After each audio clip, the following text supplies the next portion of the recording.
और इसी बीच एक बड़ी खबर आपको बता दें, वक्फ संशोधन कानून के खिलाफ जेएनयू में प्रदर्शन। कई वामपंथी छात्र संगठन प्रदर्शन में शामिल हुए हैं। फ्रेटर्निटी मूवमेंट के आह्वान पर यह प्रदर्शन किया गया है।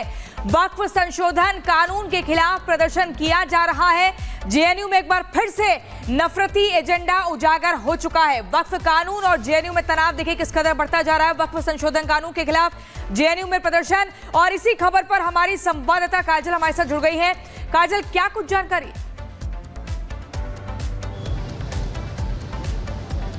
जी बिल्कुल प्रियंका, आपको बताते थोड़ी देर पहले ही यहाँ पर वक्फ संशोधन बिल को लेकर जो है नारेबाजी की गई है। इसके अलावा कई देश विरोधी नारे भी लगे हैं। जिस तरीके से हमने हर बार देखा है कि जेएनयू में जब भी कोई प्रदर्शन होता है तो उसमें नारेबाजी और देश विरोधी नारे भी देखने को मिलते हैं, और ठीक उसी तरह आज भी हुआ कि वक्फ संशोधन बिल को लेकर यहाँ पर जो छात्र हैं वो प्रदर्शन कर रहे हैं। तमाम तरीके की जो है तख्तियाँ उनके हाथों में थी, जिसमें वो कई ऐसे नारे जो है वो लगाते हुए नजर आए। और लगातार हम देख रहे हैं जब से बिल संशोधन बिल जब से पारित हुआ है तब से कई सारे ऐसे प्रदर्शन देखने को मिल रहे हैं, चाहे हम अलग-अलग देश के अलग-अलग हिस्सों की बात करें। और अब यहाँ पर प्रदर्शन की जो तस्वीरें हैं वो भी सामने आई। बहुत बहुत शुक्रिया आपका तमाम जानकारी देने के लिए। तो वक्फ बिल को राष्ट्रपति की मंजूरी मिल गई है, जिसके बाद वक्फ बिल अब कानून बन गया है। लेकिन कानून बनने के बावजूद विरोधी सच्चाई पचा नहीं पा रहे हैं। खासकर वक्फ के नाम पर गरीबों का हक मारी करने वाले मुस्लिम संगठन के पेट में दर्द हो रहा है। उन्होंने कानून का विरोध करने का रास्ता चुना है। क्यों बेचैन है ये मुस्लिम संगठन, आपको इस रिपोर्ट में दिखाते हैं। The bill is passed. प्रस्ताव के बहुमत प्रस्ताव के पक्ष में है।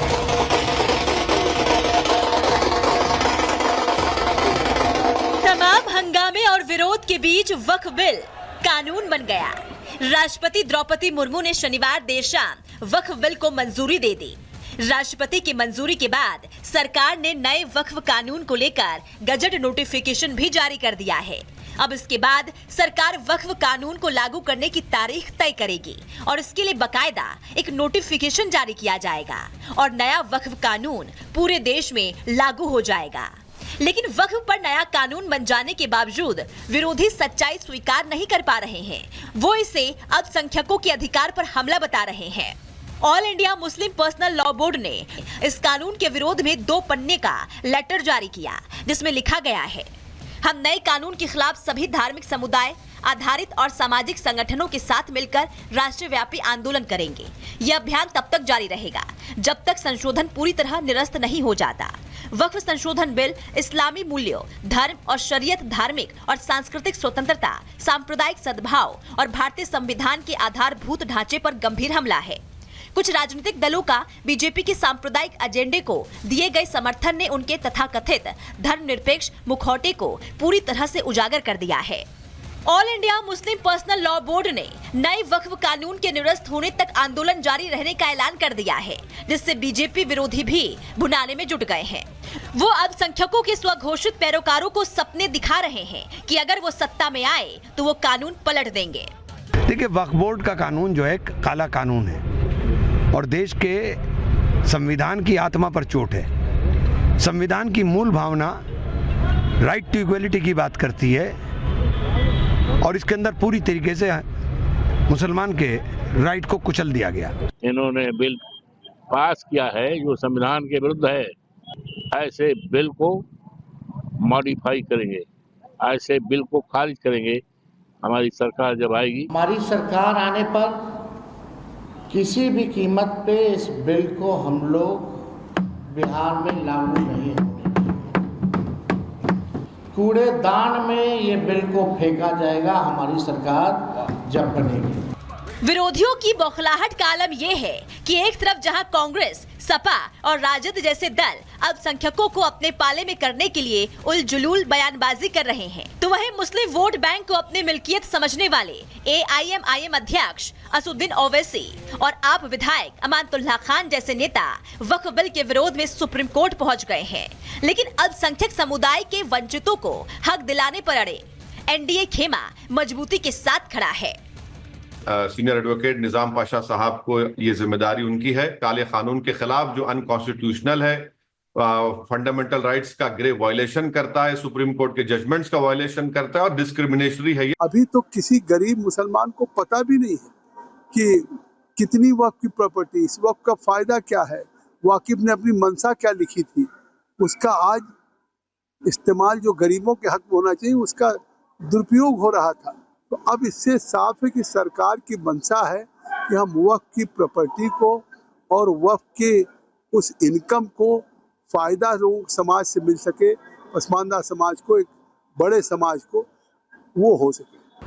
वक्फ बिल जिस दिन से पास हुआ है उस दिन से पूरे देश के अंदर हर्षोल्लास का वातावरण है। लेकिन ये जो विपक्षी जमात है ना जी, जो इंडी के जो भिंडियाँ हैं, वो लगातार उस पर जो है ना अपना राग अलापने में लगी हुई हैं। ना आपकी सरकार बनेगी, ना आप कुछ कर पाएंगे। अब ये देश बाबा साहब भीमराव रामजी अम्बेडकर के बनाए हुए संविधान से चलेगा, न कि किसी जिहादी मुस्लिम तुष्टीकरण की नीति से। इसमें दो राय नहीं है कि वक्फ बिल पर नया कानून लाकर बीजेपी ने भारतीय राजनीति को नया मोड़ दे दिया है।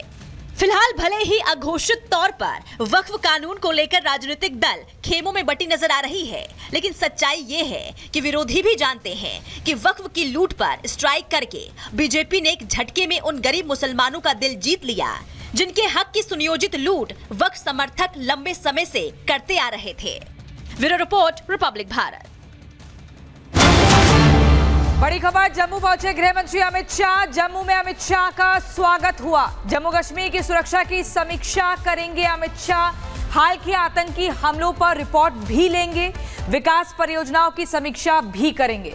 ये बड़ी खबर आपको बता रहे हैं। केंद्रीय गृह मंत्री अमित शाह का ये दौरा, जम्मू पहुंच चुके हैं जहां पर उनका स्वागत हुआ।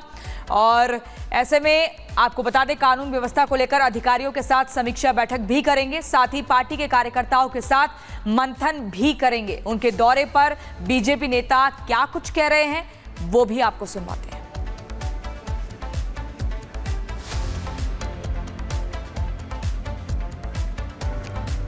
पहले से ही ये विजिट तय है आदरणीय गृह मंत्री जी का। वैसे पिछले 5-6 सालों से देखें, जब से आदरणीय अमित शाह जी गृह मंत्री बने हैं, तो हर साल 2-3 विजिट उनके रहते हैं।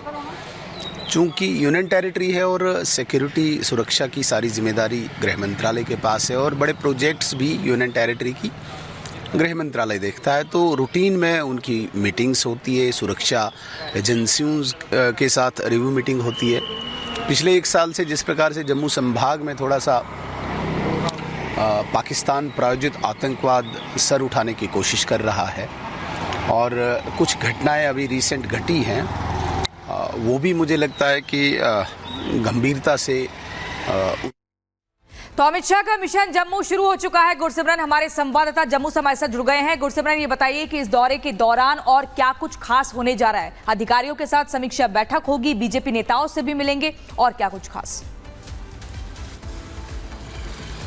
देखिए, इस वक्त अमित शाह जो हैं जम्मू के राजभवन में मौजूद हैं। उन्होंने जम्मू कश्मीर के उपराज्यपाल मनोज सिन्हा से भी राजभवन में भी मुलाकात की है। एयरपोर्ट पर भी स्वागत जो है उपराज्यपाल मनोज सिन्हा की तरफ से किया गया था।